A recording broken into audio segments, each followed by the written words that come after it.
Peak season is coming. Your stock is in, your tents, hiking boots, waterproofs, sleeping bags, and accessories are ready. Your Google Ads budget is being increased, and on paper, there's every chance that you'll hit revenue target. But here's the question that most outdoor brands don't ask early enough. Will you actually make money doing it? Because your Google Ads dashboard can be looking strong, revenue can be climbing, ROAS can look healthy, but your margins can still be getting thinner. And this is what I call the peak season profit trap. And in this video, I'm going to show you the 5 places that outdoor brands quietly lose profit through Google Ads and what to fix before the traffic arrives. I'm Alicia from eComOne, and we work with £3 million plus e-commerce brands, and outdoor is one of the verticals where Google Ads profitability can become complicated very quickly. That's because outdoor is not a simple retail category. You've got deep seasonality, huge SKU ranges, products with very different margin profiles, and customers who might research for weeks before they finally buy.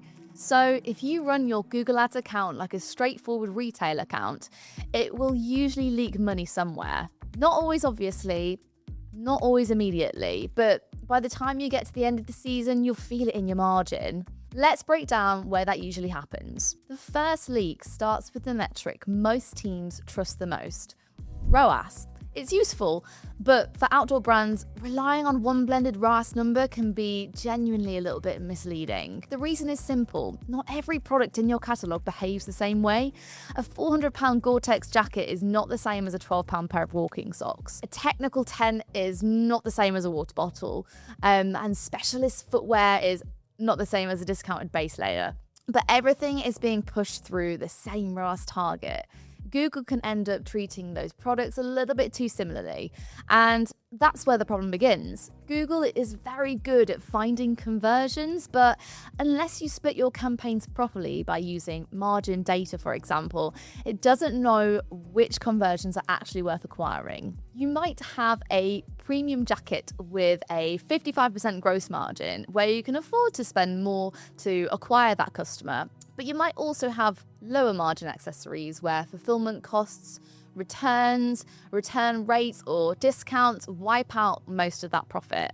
In the account, those sales may all contribute towards a healthy looking ROAS. In the business, they do very different things. That's the danger of having one ROAS rule, every product in the same campaign. It gives you one clean number, but outdoor brands don't have one clean product economy. You have very different categories and different margins, different average order values, different return rates, and different customer acquisition costs. So when the account looks like it's performing, the first question you should be asking is which products are creating that performance. Build your targets from margin data category by category. So your jackets, sleeping bags, footwear, accessories, and clearance stock should not all be judged by the same number. The question's not, did this campaign hit ROAS?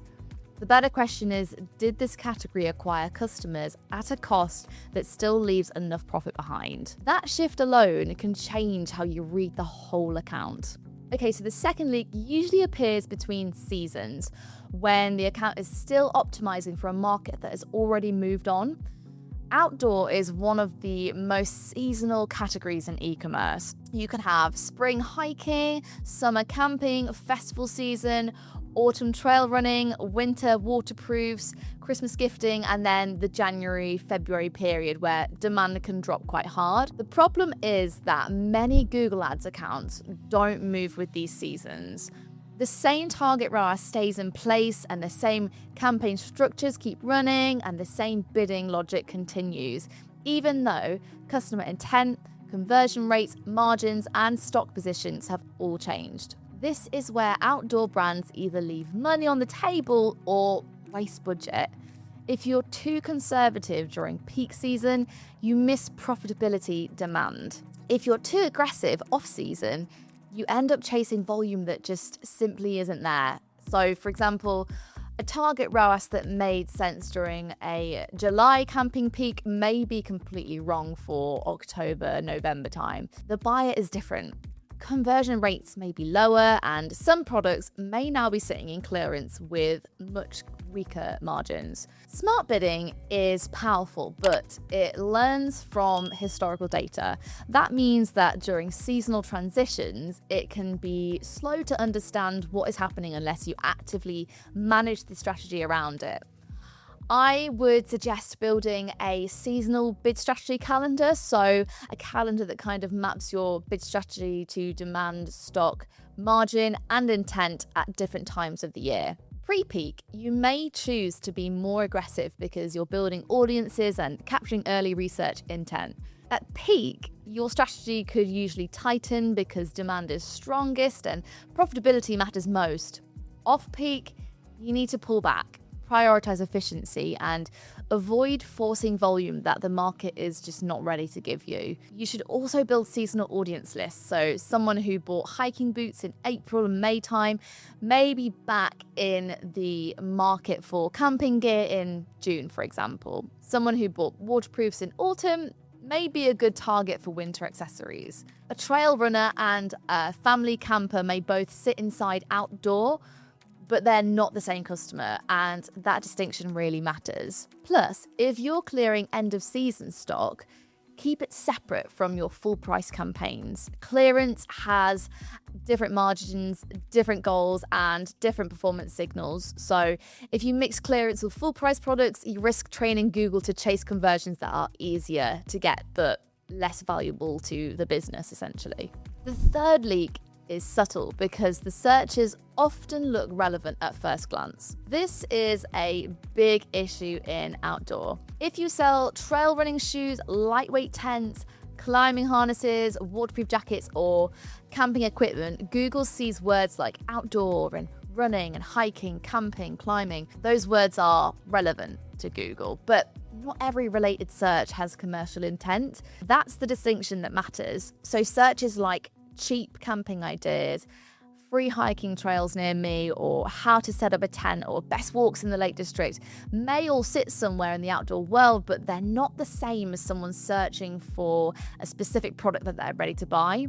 You know, one person is researching, the other person is shopping. And if your broad match keywords or performance max campaigns are too loose, Google can blur that difference. The problem gets bigger when you have a large catalogue too. A retailer covering camping, trail running, climbing, cycling, kayaking, and outdoor clothing can waste budget across multiple product groups at the same time. The fix starts with your search terms report. Download it and segment it by category. Then look for patterns, not just individual terms. For outdoor brands, common, low intent, or irrelevant patterns often include words like free, DIY, how to, near me, or secondhand. Not all of those should be automatically excluded, but they should be reviewed properly. So the point is to separate research intent from buying intent because they shouldn't be funded in the same way. So let's bring this all together then. Outdoor brands usually don't lose profit through obvious Google Ads mistakes. More often, it comes through a series of hidden leaks. Blended ROAS hides weak product economics, static bidding fails to adjust to seasonal demand, and research traffic eats budget before the customer is ready to buy.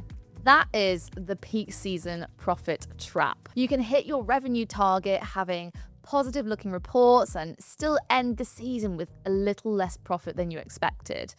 None of these are tiny afternoon tweaks, but if you're heading into peak season, fixing even 2 or 3 of them can make a real difference to how much profit you keep on the other side. Because the goal is not just to sell more outdoor gear, the goal is to sell more of the right products to the right customers at a cost that actually makes sense. If you're running a £3 million plus outdoor brand and your Google Ads look strong inside the platform, but your profit is not moving with your revenue, we can help you find where the leak is. Drop us a message and ask for a Google Ads profitability review for outdoor brands. We'll look at your profit margins, seasonality, bid strategy, attribution, feed structure, search terms, and where your budget is actually going. If you found this video useful, hit the subscribe button. We publish practical, no-fluff performance marketing content for serious e-commerce brands every week.